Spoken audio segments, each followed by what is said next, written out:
Isang binatilyo sa Cebu City ang kritikal matapos umanong hampasin ng bato sa ulo ng isang konsehal ng lungsod.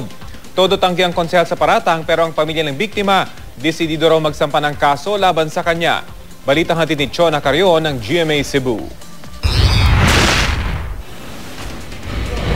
Nasa kritikal na kondisyon ngayon ang 16 anyos na binatilyo matapos umanong hampasin ng bato ng isang konsehal ng Cebu City.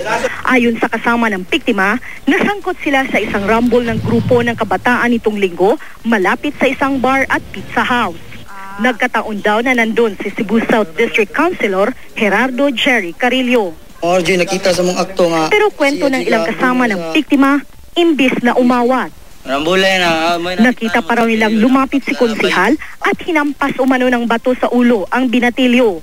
Pinablatter ito agad ng mga kasamahan ng binatilyo.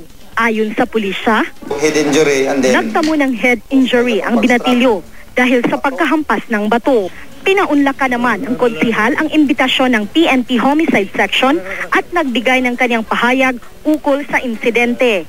Pero ang kanyang abogado na lang ang humarap sa media. Pumunta raw ang konsehal para awatin ang gulo. Hindi rin daw nito hinampas ng bato sa ulo ang binatilyo. Nakahanda naman daw ang konsehal na harapin ang kaso sakali mang umabot ito sa korte. Itinanggi rin ng abogado ni Councilor Carillo na pagmamay-ari ng kanyang kliyente ang bar at pizza house. Paboritong tambayan lang daw iyon ng konsehal. Hindi rin daw lasing noon si Councilor Carillo. Pinayuhan daw niya ang kliyente na sagutin ang gastusin sa pagpapagamot sa biktima. gamay ragig kayo na siya. So hopefully in the next Pero hindi raw ibig sabihin nakipag-areglo na sila. Ang insidente pinaiimbestigahan ni Cebu City Mayor Michael Rama sa DSWD at Cebu Anti-Indecency Board. There should be a deeper investigation, and that's the reason why we have to bring in the police to check on the matter. Pero desidido ang ama at kapatid ng biktima na parehong mga pulis na sampahan ng kaso si Councilor Carillo. Tang-tang itong naibato ko nung nasood yung ulo niya, yung utok, yung bag ko na ba.